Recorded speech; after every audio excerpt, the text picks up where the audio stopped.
কোন কলমে লিখছ বিধি ভাগ্যটা বলো আমার সুখ লেখার কালে ছিল না বুঝি তোমার।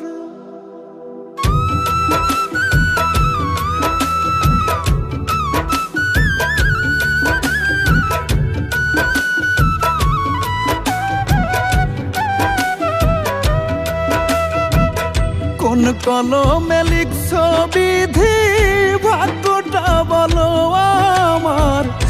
আমার সুখ লেখার কালে ছিল না বুঝি তোমার।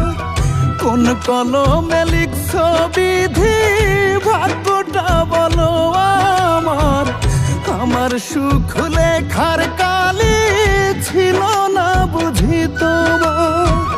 দু চোখেতে কোথা থেকে আসে এত জল, এক জীবনে এত দুঃখ কেমনে সইব বলো, এক জীবনে এত দুঃখ কেমনে সইব বল।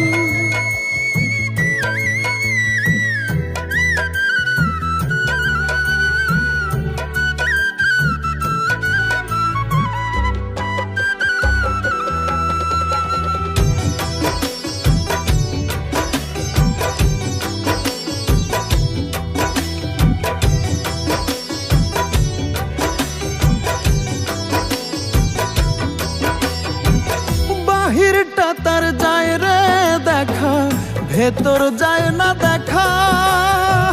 স্বার্থ পরেই দুনিয়াতে আমি বড় একা রে, আমি বড় একা।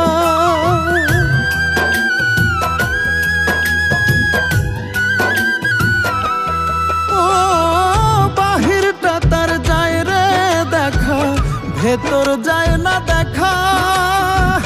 স্বার্থ পরেই দুনিয়াতে আমি বড় একা রে, আমি বড় একা।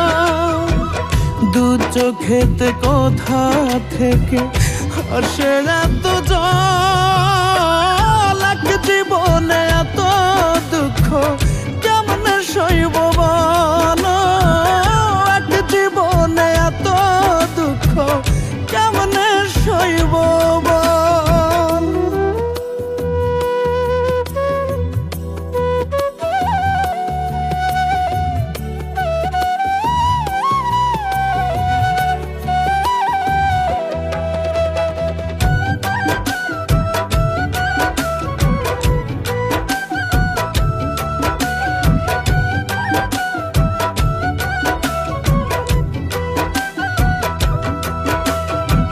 ভুল মানুষকে ভালোবেসে দুঃখ পাইলাম শেষে। বুকটা ভাসে চোখের জলে, সুখটা নাই কপালে রে, সুখটা নাই কপালে।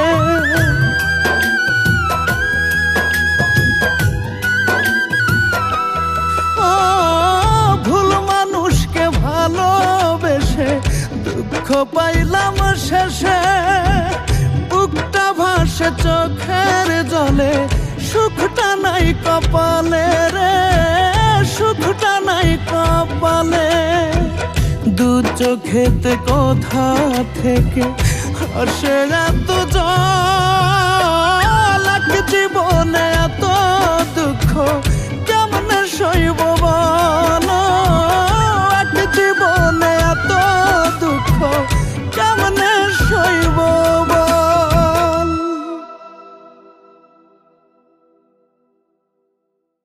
এক জীবনে আমার এই 22 বছরের ক্যারিয়ারে আমি কখনো এত কষ্ট করে কোনো গানের শুটিং করিনি, এটা চিরসত্য কথা। এবং আমি কিছু খাইনি, এবং বাসি মুখে বলতেছি আমি কিছুই খাইনি।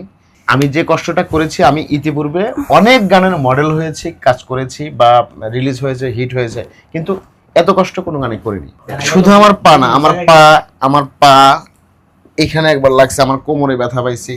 হ্যাঁ, এরপরে হচ্ছে যে পরিমাণ রোদ ছিল, মানে এত পরিমাণ গরম ছিল, সবার কষ্ট হয়েছে। মানে আমি আমার আপনার লাইফে কষ্ট হয় নাই, আমাদের সবার কষ্ট। সরি, আমি এত কষ্ট করি নাই। তো আমার সাথে শুধু আমি করে নাই, মানে মহিমাও করেছে, যারা ছিল আমাদের পোস্ট প্রোডাকশন যারা ছিল সবাই খুব কষ্ট করেছে। তো শেষ কথা হচ্ছে গানটি অসাধারণ একটি গান। গানটি আপনারা অবশ্যই গানটি একবার হলেও শুনবেন, ভিডিওটি একবার হলে দেখবেন। আশা রাখি এটা মানে আমি কতটুকু মানে কনফিডেন্স নিয়ে কথাটি বলছি সেটি আপনারা প্রমাণ পাবেন, সেটা হচ্ছে গানটি একবার শুনবেন।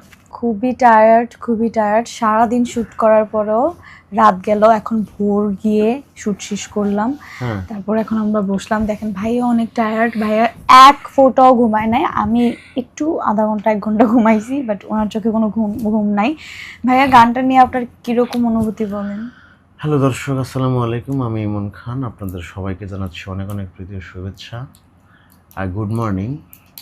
আমরা গতকাল থেকে গানটি শ্যুট করেছি এবং সেটি হচ্ছে একটা সিকোয়েন্স মানে বাকি ছিল, সেটিও হচ্ছে সারা রাত মানে না ঘুমিয়ে ঘুমাতে পারে নাই। এই মুহূর্তে হচ্ছে গানটার শ্যুট শেষ হলো এবং গানটি অলরেডি রিলিজ হয়ে গেছে। গানটির শিরোনাম হচ্ছে কোন কলমে লিখসুবিধি। আমি ঘুমে কিছু বলতে পারতেছি না, আসলে সত্যি কথা আমিও ঘুলাই গেছে। তো গানটির শিরোনাম হচ্ছে কোন কলমে লিখসুবিধি। গানটি গেয়েছি আমি এবং আমার সাথে আমার কো আর্টিস্ট মহিমা আছে এবং আমরা খুব মজা করে এবং খুব কষ্ট করে মানে দুটোই একসঙ্গে করে হচ্ছে গানটি করেছি। আশা রাখি গানটি আপনাদের হৃদয় ছুঁয়ে যাবে। হ্যাঁ অবশ্যই, গানটি ভালো লাগলে। হ্যাঁ, এমন চমৎকার একটি গল্প দিয়ে গানটির ভিজুয়াল তৈরি করা হয়েছে। আমি আশা রাখি যে গানটি আপনারা যখন শুনবেন বা ভিজুয়ালটি দেখবেন তখন আমি বিশ্বাস করি গানটি আপনাদের হৃদয় ছুঁয়ে যাবে ইনশাল্লাহ। আর গানটি আসছে হচ্ছে সিনেবাংলা এন্টারটেনমেন্ট ইউটিউব চ্যানেল থেকে। সো আপনারা অবশ্যই এখনই গিয়ে গানটি সার্চ করুন, সিনেবাংলা এন্টারটেনমেন্ট ইউটিউব চ্যানেলে গিয়ে লিখুন কোন কলমে লিখসুবিধি বাই ইমন খান, তাহলেই বুঝতে পারবেন।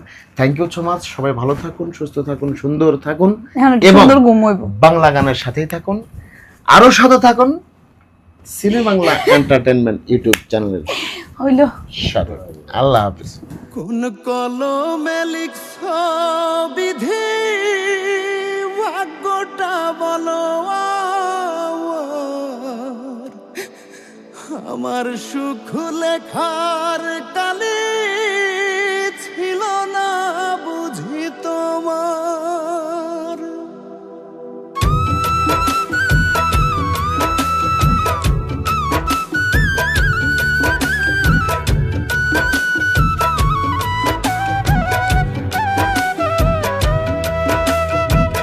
কোন কলমে লিখসবিধি ভাগ্যটা বলো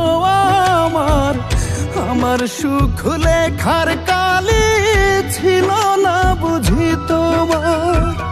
কোন কলমে লিখসবিধি ভাগ্যটা বলো আমার সুখ লেখার কালে ছিল না বুঝি তোমার। দু চোখেতে কোথা থেকে আসে এত জল, এক জীবনে এত দুঃখ কেমনে সইব বলো, এক জীবনে এত দুঃখ কেমনে সইব বল।